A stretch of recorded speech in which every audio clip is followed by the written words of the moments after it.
Hi guys, welcome back to my channel. फिर से आप लोगों के साथ एक न्यू रिएक्शन शेयर करने वाली हूँ। थंबनेल और टाइटल देख के आपको पता लग ही गया होगा कि मैं आज किस बारे में बात करने वाली हूँ। काफ़ी दिनों से इस बारे में बात चल रही है। मैं न्यू ईयर की वजह से इस चीज़ पर कोई रिएक्शन नहीं दे रही थी कि भाई मे भी ऐसा ना हो, हमें ऐसा लग रहा है न्यू ईयर पे मे भी सब कुछ ठीक हो जाए। But at the लेस्ट new year भी ख़त्म हो गया है एंड फाइनली डिक्लेयर हो चुका है कि भाई कुछ तो है जो ये लोग फिर से छुपाने की कोशिश कर रहे हैं। क्या है, क्या थंबनेल से चल रहा है पता आप लोगों को, क्या टाइटल से, वो सब कुछ आपको इस वीडियो में मिलेगा। अगर वीडियो पसंद आए तो प्लीज़ लाइक शेयर सब्सक्राइब ज़रूर करना। क्या है, भाई जो प्रीतो है वो आजकल फिर से अपने घर पर आ चुकी है एंड जो उसके हस्बैंड है वो फिर से अपनी अलग अलग दुनिया में बहुत ज़्यादा खुश हैं। 3-4 महीने फ्लैशबैक में चले, जब उनका बेटा 3 मंथ्स का हो गया था, 3.5 का, तब इन्होंने फिर से पैचअप किया था कि हमारे बीच में कुछ ऐसा था वैसा था, बट हम उस बारे में बात नहीं करेंगे। बट जब एक किसी रिश्ते में दरार आ जाती है तो मैं भी वो फिर बहुत मुश्किल से भर पाती है, वो भर ही नहीं जाती है। एंड जब ऐसे बैक टू बैक ऐसी चीज़ें हों, मैं भी मुश्किल से 2 महीने ही हुए होंगे। अभी अगर देखें 2 या 3 महीने जो ये सब कुछ हुआ था, उसके बाद 3 महीने बाद फिर से वही काम कि वो दिसंबर में फिर से अपने घर वापस आ चुकी है। एंड दोनों अलग अलग थंबनेल्स डाल रहे हैं और ऊपर से उसका फ़ायदा उठा रही है उसकी सिस्टर। तो आज की वीडियो में हम इन तीनों के बारे में बात करेंगे। पता लगी गया हो कि मैं प्रीतो, उसके हस्बैंड और उसकी बहन के बारे में बात कर रही हूँ। तो फर्स्ट ऑफ ऑल स्टार्ट करते हैं कि मैडम फिर से अपने घर आ चुकी हैं एंड उसने क्लियर कर दिया है। ऑफ था मूड, इसलिए 1 वीक से वीडियोस नहीं आ रही थी। दोनों तरफ सेम प्रोसेस चल रहा है। दोनों एक दूसरे को बाय उनके वीडियोस थंबनेल दिखाने की कोशिश कर रहे हैं कि we are happy without you, and वो अपनी फैमिली के साथ बहुत खुश है और ये अपनी फैमिली के साथ बहुत खुश है। बट व्यूवर्स क्या देख रहे हैं कि कुछ लोग सपोर्ट में इस चीज़ के आ रहे हैं कि मे बी उसके ऊपर बहुत ज़्यादा अत्याचार हो रहा है। कुछ लोग ये कह रहे हैं कि भाई अगर अभी तो टाइम है, अभी तुम्हारे ब्रदर की मैरिज नहीं हुई है, बट जब वो हो जाएगी फिर तुम क्या करोगी। एंड ये काफ़ी हद तक ये बात सही है। हस्बैंड वाइफ में जितने भी अप एंड डाउन्स आए, बट हमें ये नहीं सोचना चाहिए कि हम कहीं और जाके शिफ्ट हो जाएं या कहीं और रह लें या अपने घर चले जाएं। बट मे बी उसे ये चीज़ समझ नहीं आ रही और जिस चक्कर में मे बी ये वाली ईगो उसे कहीं ना कहीं नुकसान देगी ही देगी। मे बी वो भी ये सोच नहीं रही है कि आज तो उसकी एज है कुछ करने की, इसलिए वो अलग अकेली सफ़र कर रही है। आफ्टर जब एक एज ऐसी आ जाती है जिस टाइम हमारा शरीर नहीं इतना वर्क कर पाता जितना हमारा यंग एज में कर पाता है, उस टाइम वो क्या करेगी। कुछ लोग आज जो यूट्यूब पे होता है कि भगवान ने हमारे साथ क्यों किया, जिनके पास नहीं होता है वो ये सोचते हैं कि हमारे पास होना चाहिए, एंड जिनके पास है वो लोग ऐसी दिक्कतें कर रहे हैं। तो हर केस में यही होता है कि एक लेडी सर्वाइव कर रही है, एक लेडी सर्वाइव कर रही है, एक लेडी सर्वाइव कर रही है, एक हस्बैंड सर्वाइव कर रहा है, वो किसी को नहीं दिख रहा है। मुझे एक चीज़ बहुत गलत लगी, बेशक से हमारा कितना भी किसी के साथ क्यों ना हो जाए, बट हमें एटलीस्ट एक चीज़ ध्यान में रखनी चाहिए। जब उसकी मदर इन लॉ को उसकी नीड थी तब उसको वहाँ से नहीं आना चाहिए था। उसकी बेटी अगर वहाँ पर आ रही है, दैट मीन्स तुमने अभी तक उस घर में अपनी जगह नहीं बनाई है।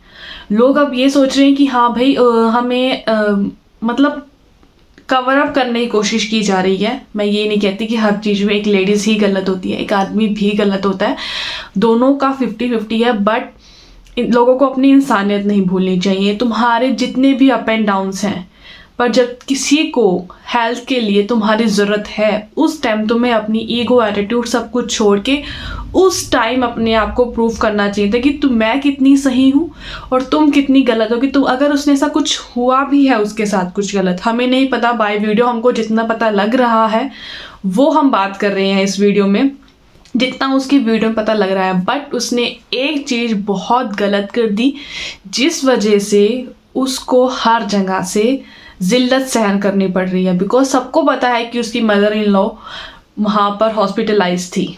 उसने एक वीडियो भी बनाया था कि वो आज वापस आ जाएंगे, आफ्टर दैट उनको बहुत ज़्यादा केयर की ज़रूरत है, और उसके बीच में ही तुम वहाँ से आ जाती हो। तो मे बी अगर तुम्हारा जो भी था ना वो उसके बाद दिखता तो वो ज़्यादा अच्छा था कि इसने इस टाइम भी अपनी फैमिली को आगे रखा है। बट इससे क्लियर दिख जाता है कि तुम एक साथ चलने वालों में से नहीं हो, तुमने सिर्फ अपने लिए सोचा। और यही एक पॉइंट्स मैं कहूँगी कि तुम गलत हो। किसी के अप एंड डाउन्स में भी तुम्हें कोई नहीं समझ रहा होगा, तुम्हें अपनी फैमिली का नहीं समझ रहा है, और ये साफ दिखता है। अंकुश की फैमिली भी कुछ ज़्यादा वो नहीं है कि उसको बहुत अच्छा फील करा रही है इसलिए वो कंफर्टेबल है। जब भी वो व्लॉग्स डालती है अंकुश का हमेशा रिएक्शन दिखता है कि वो उसे कहीं ना कहीं नीचा दिखाने की कोशिश की जाती है। आप लोगों ने नोटिस किया या नहीं मुझे कमेंट करके ज़रूर बताना। अब एक लास्ट का व्लॉग आया जब ये दोनों साथ में थे, प्रीति ने उसको अपने व्लॉग में लिया, बात हो रही थी कि इससे पहले मैंने एक व्लॉग में वीडियो रिएक्शन में शेयर किया था, they always show their fights. But उस टाइम ये हुआ कि उन्होंने क्लियर कर दिया कि हमारी फाइट नहीं है। बट उस टाइम क्या था कि उस टाइम प्रीति अपने आप को प्रूव करना चाहती थी कि वो सुबह उठते मतलब रात को बहुत बार उठती है एंड वो फीड कराने के लिए उठती है। तो उस पर उसका क्या टिप्पणी आती है उसके हस्बैंड की, भाई मैं भी तो करता हूँ, मैं भी तो उठता हूँ, अगर मैं नहीं उठाता। मतलब एक आर्ग्यूमेंट्स, सीरियसली एक बंदा डोमिनेट हो जाता है अगर तुम्हारी कोई बात नहीं मान रहा है। मुझे लगता है कहीं ना कहीं वो डोमिनेटिंग है। वो कई बार अपनी होता है कि चीज़ें ऐसे किसी के ऊपर थोपना, अगर तुमने किसी की नहीं मानी तो बंदे का मुंह बन जाना, उसके फेस पे वो चीज़ दिख जाती है। तो मुझे दिखा वो कहीं ना कहीं वो चीज़ सर्वाइव कर रही है। एंड इतना भी नहीं होना चाहिए। कोई तुम्हारे घर में आया है, मुझे लगता है कि सामने वाले को पहले हाथ बढ़ाना चाहिए बिकॉज वो कंफर्टेबल हो जाए तुम्हारे साथ बात करने के लिए। मुझे लगता नहीं कि वो बोल पाती होगा इतना, बिकॉज वो सोचते हैं कहीं ना कहीं एक एटीट्यूड, एक ईगो कहें, एक घमंड कहें इस चीज़ का, कि अंकुश को इस चीज़ का घमंड है कि भाई मुझे बहुत कुछ आता है इसलिए मुझे वाइफ की नीड नहीं है, कि अगर मुझे सब कुछ काम आता है तो मुझे वाइफ की नीड नहीं है, मुझे एक पार्टनर की नीड नहीं है। बट लाइफ में एक ऐसा मुकाम आता है जिस टाइम हमें इमोशनली फीलिंग्स के थ्रू थॉट शेयर करने के लिए हमें एज अ पार्टनर की नीड होती है, चाहे हम किसी के लिए पार्टनर हैं या कोई हमारा पार्टनर है। एंड मुझे लगता है दोनों की यही दिक्कत है कि वो ये चीज़ नहीं समझते हैं। वो ज़रा सी चीज़ों को लेकर अपने बीच की दरार पैदा करके उस बच्चे का फ्यूचर ख़राब कर रहे हैं जिसको अभी आए हुए 1 साल भी नहीं हुआ। इन लोगों को ये समझ नहीं आता। दूसरी बात, सोशल मीडिया पे पूरा अच्छा कंटेंट यूज़ किया जा रहा है। इन्होंने फिर से जो सोच लिया है कि भाई हम फिर से ऐसा ड्रामा क्रिएट करते हैं कंटेंट के लिए, कुछ ना कुछ न्यू देखते हैं कि हमें क्या मिल सकता है, कुछ और ना मिलो। बिकॉज उस टाइम हमें पूरी ऑडियंस वॉच कर ही रही होती है जब हम ऐसे ही थंबनेल्स अलग डालते हैं, स्टोरीज अलग चल रही होती है और बाय टाइटल किसी ना किसी को टोंट लग रहा होता है। कहते हैं ना कि 2 बिल्लियों की लड़ाई में एक बंदर वो हो गया। तो इसमें आती हैं वो उसकी सिस्टर, उनका कहाँ से कोई तुकार है वो समझ नहीं आ रहा। उसके बीच में आके वो ऐसे वो डाल रही हैं, टाइटल्स डाल रही हैं कि आग में घी डालने वाला काम कर रही हैं। जब तुम्हें पता है कि तुम्हारी अंकुश के साथ नहीं बनती, ऑडियंस भी बहुत अच्छे से जानती है, तो तुम उन दोनों के बीच में अपना क्यों काम कर रही हो।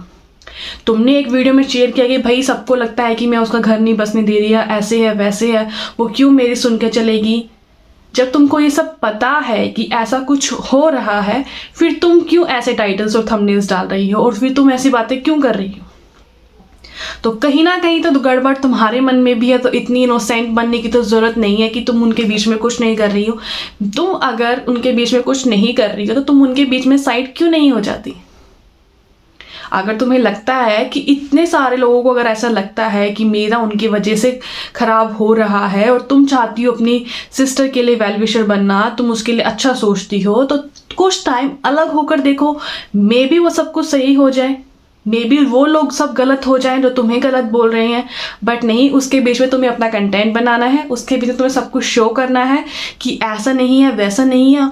जब आप किसी के व्लॉग्स में आते हो, you always hide your face, कभी इतना इनोसेंट बन जाना, मैं इतना कुछ नहीं कर रही हूँ, मैं इतना कुछ नहीं कर रही हूँ, किसी के व्लॉग्स में नहीं बोलना है। जब वो तुम्हारे व्लॉग्स में आते हैं, दे ऑलवेज फ्रैंक स्पीकली ऐसा है वह जैसे नॉर्मल होता है। बट जब तुम उनके उसमें आती हो तो वो कुछ वैसा नहीं दिखता है। मैंने ये चीज़ बहुत बार नोटिस करी है एंड ये चीज़ कि वो उन दोनों के बीच में सीरियसली घुस रही है।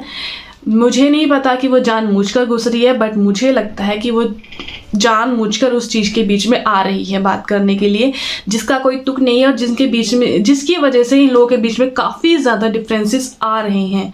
एंड ये मैंने बहुत बार नोटिस किया है, तो मुझे लगा कि मे बी न्यू ईयर की वजह से मैं चल रिएक्शंस नहीं देती हूँ, बट अब टाइम आ चुका है, न्यू ईयर्स भी ऑलमोस्ट कंप्लीट हो चुका है। वो अलग अपनी फैमिली के साथ न्यू ईयर सेलिब्रेट कर रहा है, ये अलग अपनी फैमिली के साथ न्यू ईयर सेलिब्रेट कर रही है, तो इससे पता चल ही चुका है कि डिफरेंसेस अब आ चुके हैं। एक लड़की का घर जितना पास होता है ना, उतनी ही दिक्कत होती है। ये रियलिटी है कि जिसका जितना पास होता है उसको उतनी ही दिक्कत होती है, बिकॉज वो सोचती हैं कि अगर कुछ हो गया तो हम अपने घर जाके बैठ जाएं। पर उस टाइम स्टार्टिंग में तो मे भी उनको अच्छा लगेगा, बाद में उन्हें इज्जत वो वाली नहीं मिलती है जो एक मिलनी चाहिए, बिकॉज वो अपनी इज्जत खुद ही गंवा चुकी होती है। तो मुझे ये लगता है वीडियो लंबी हो गई है, मैं 10 मिनट से ज़्यादा वीडियोस लंबी नहीं करूँगी, बिकॉज मुझे लगता है कि काफ़ी ज़्यादा लेंथी हो गई है। बट मुझे कहीं ना कहीं ये लगता है कि ये लोग तो जो है अब वो चीज़ जेन्युइन है और ये चीज़ सामने आएगी, बिकॉज इस बार बहुत बड़ा हो चुका है, बहुत ज़्यादा बड़ी प्रॉब्लम आ चुकी है बीच में। एंड मुझे नहीं लगता कि इस बार फिर से पैचअप होने वाला है। लास्ट टाइम तो उन्होंने हाइड कर करके एक कॉम्प्रोमाइज़ कर करके फिर से कर लिया था, बट एक पतली दरार होती है, एक मोटी दरार होती है। पतली दरार होता है कि चल कहीं से मिल रही है, कहीं से नहीं मिल रही, कहीं से मिल रही है, कहीं से नहीं मिल रही है। वो इनका पतली दीवार वाला था कि ठीक है इनके अप एंड डाउन्स आ रहे लाइफ में, बट चाहे एनिवर्सरी पे मिल रही हो, चाहे वो कहीं किसी रीज़न से मिल रही हो, बट ये मिल रहे थे। उस टाइम एक पतली दरार थी, बट अब फिर से एकदम से सब कुछ चेंज कर देना। न्यू ईयर पे तो हर कोई बंदा सोचता ही है कि हम अपनी फैमिली के साथ रहें, बट लोगों को समझ नहीं आता कि आफ्टर मैरिज उसकी इज्जत उसके ससुराल वालों के साथ है। चाहे वो एक लड़की है, अगर लड़का है तो उसकी फैमिली के साथ है, अगर लड़की है तो वो भी उसकी फैमिली के साथ है, बट इन लॉज फैमिली के साथ। कि दिखता है कि जहाँ पर उसको पूरा फ्यूचर स्पेंड करना है वहाँ पर, और वो वहाँ पर नहीं है इस खास मौके पे। ऑब्वियसली हम लोग सब स्पेशल समझते हैं न्यू ईयर्स को कि हम अपने फैमिलीज़ के साथ बनाएं, बट अगर वो चीज़ साथ में नहीं है, दैट मीन्स कुछ भी सही नहीं है और बहुत कुछ गलत हो चुका है। कहीं ना कहीं ये लगता है कि ये बंदी कॉम्प्रोमाइज़ नहीं करना चाहती है, कहीं ना कहीं ये लगता है कि ये लोग इसको अभी तक अपना नहीं रहे हैं। तो मुझे दोनों में से यही दिखता है बाय वीडियोस, बिकॉज ये कभी शेयर नहीं करेंगे। जब इनसे कोई पूछेगा तो ये लोग इग्नोर कर देते हैं। बट हाँ, प्रीति ये चीज़ बहुत गलत कर रही है कि जब उसके अगेंस्ट में, उसके इन लॉज के अगेंस्ट में कोई बोलता है, वो उसको शो हाइड नहीं करती है, वो उसको विजिबल रहने देती है। बट जब कोई उसको आके बोलता है तो बहुत कम तुम्हें वीडियोस में उसके लिए मिलेंगे आपके कमेंट्स, बट जितने भी अगेंस्ट में कमेंट्स हैं वो सब वहाँ पर शो हो रहे हैं, उसकी हर वीडियोस में शो हो रहे हैं, तुम जाके देख लेना। एंड उन्हीं के बिहाफ पे रिएक्शंस था। तो मुझे तो यही लगा कि भाई इस बार दरार मोटी है, वो जल्दी नहीं भरेगी, और इस टाइम मुझे लगता है लोगों ने मतलब इन दोनों ने अपनी ईगोज में आके उस लड़के का फ्यूचर ख़राब कर दिया है। तो यार गाइस, आज का मेरा रिएक्शन यही था। होप सो आप लोगों को पसंद आया होगा और आप लोग भी मेरी इस बात से एग्री करोगे। एंड जो मैंने आप लोगों से क्वेश्चन पूछे हैं, मैंने कहा है आपको नोटिस किया है नहीं किया है, अगर किया है तो मुझे कमेंट में ज़रूर बताना। सो आज का रिएक्शन कैसा लगा है, आप लोग एग्री हो वो भी मुझे कमेंट में ज़रूर बताना। सो मैं मिलती हूँ नई वीडियो के साथ, नई रिएक्शन के साथ। तब तक के लिए बाय बाय।